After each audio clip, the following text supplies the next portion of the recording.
Adivinen cuál es el país que produce más petróleo en el mundo. ¿Arabia Saudita? ¿Irak? ¿Irán? Ninguno de los anteriores. Con 13 millones de barriles al día, el mayor productor es Estados Unidos. La coronación es reciente y es una de las razones por las que se ha caído el precio del petróleo. Estados Unidos está comprando menos porque está produciendo mucho más. Y todo esto tiene un responsable, el fracking. ¿Qué es el fracking? Es una técnica para extraer petróleo y gas de lugares que antes no se dejaban. Rápido repaso geológico. Todo el petróleo está almacenado en formaciones de rocas. Algunas de estas formaciones tienen poros o grietas que dejan fluir el petróleo, otras no. Las que no eran un problema para la industria petrolera, pero ahora que existe el fracking ya se puede sacar petróleo de ahí. Es más fácil entender todo esto si hablamos de un concepto clave, la presión. El petróleo es un fluido subterráneo que tiene que soportar millones de toneladas de tierra. Cuando nosotros taladramos hasta esa profundidad es como si estuviéramos destapando una gaseosa agitada. Así también el petróleo quiere salir por la tubería hasta la superficie porque la presión lo empuja. Pero todo esto depende de que exista un camino a la tubería. O sea, que las formaciones de rocas que almacenan petróleo tengan poros o grietas y que estén conectados. Si no hay conexión con la tubería es inútil porque la mayoría del petróleo se queda atrapado. Pues bien, resulta que ahora podemos fracturar las rocas para crear nuestras propias grietas. Eso es el fracking, que formalmente se llama fracturamiento hidráulico. Lo de fracturamiento ya se entiende, y lo de hidráulico es porque se utiliza agua a presión para romper las rocas, agua y arena. Pero la historia no termina ahí.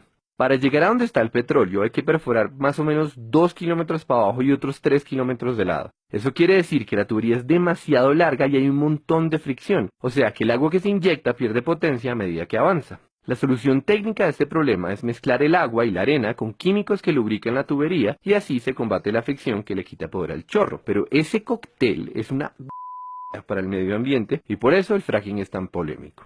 Para ser claros, no es que los pozos convencionales sean amigables con el medio ambiente, es que el fracking es peor. Básicamente estamos contaminando grandes cantidades de agua para romper rocas y buena parte del agua sucia que metemos se devuelve a la superficie todavía más sucia porque esas rocas tienen metales pesados y compuestos radioactivos. La contaminación es tanta que ya no es posible tratar el agua para hacerla potable. O sea, esa agüita se perdió y para siempre. Entonces, ¿qué se hace con el agua sucia? Lo usual es que la entierren muy profundo, el equivalente industrial a meter mugre debajo de la alfombra, pero hay un problema, o más bien varios. Resulta que en el subsuelo existen reservas de agua potable y si el agua sucia del fracking llega a mezclarse con ellas, tenemos un desastre ecológico tremendo. Por supuesto, la industria petrolera y los que ponen las normas toman un montón de precauciones para que no ocurra esto. Por ejemplo, los pozos tienen un revestimiento de cemento y tuberías adicionales con el objetivo de evitar que el agua contaminada se filtre hacia otros lados. La pregunta es si estas medidas son suficientes y esa pregunta es particularmente relevante en Colombia, teniendo en cuenta que las normas se basan en estudios que fueron hechos en Estados Unidos, y acá la geología es diferente y poco estudiada. Mientras que en Estados Unidos las reservas de aguas subterráneas no pasan los 400 metros de profundidad, en Colombia ya extraemos agua potable a 1500 metros. Esa diferencia hace más asustadores dos de los tres problemas que tiene el fracking. Problema número 1. Las grietas causadas por esta técnica recorren el subsuelo de forma impredecible. Eso quiere decir que corremos el riesgo de conectar los yacimientos de petróleo y el agua contaminada con otras fuentes de agua. Problema número 2. El casing, o sea, la capa de protección para la tubería, solo llega hasta cierta profundidad, es decir, que el agua contaminada se puede filtrar por debajo. Y, problema número 3, el casing es una solución temporal. No se sabe qué pasa después de muchos años de desgaste en la estructura, y ya existen varios ejemplos de pozos en los que se comienza a filtrar el agua sucia. Y entre paréntesis, también se ha hablado de la asociación del fracking con el incremento de temblores, pero se argumenta que en los pocos casos en los que ocurre las magnitudes son despreciables.